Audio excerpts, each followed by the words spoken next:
ঢাকা শহর স্বপ্ন পূরণের আশায় প্রতিদিন হাজারো মানুষ ছুটে চলে এই ব্যস্ত নগরীর পথে। কিন্তু এই ছুটে চলার পথেই প্রতিদিন মানুষকে থামিয়ে দেয় যানজট। কয়েক মিনিটের রাস্তা পাড়ি দিতে কখনো কখনো কেটে যায় ঘন্টার পর ঘন্টা।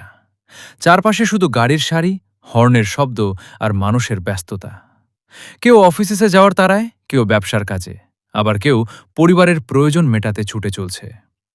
এই যানজট শুধু রাস্তা আটকে দেয় না, আটকে দেয় মানুষের মূল্যবান সময়ও। একজনের দেরি হয় কর্মস্থলে, কারো অপেক্ষায় থাকে পরিবার, আবার কারো জরুরি কাজও পিছিয়ে যায়।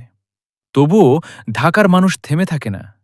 প্রতিদিন নতুন আশা নিয়ে আবার বেরিয়ে পড়ে এই ব্যস্ত শহরের রাস্তায়। ঢাকা হয়তো যানজটের শহর, কিন্তু এই শহরই লাখো মানুষের স্বপ্নের ঠিকানা।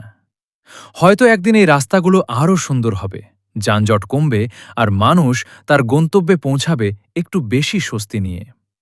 এই শহর আমাদের, তাই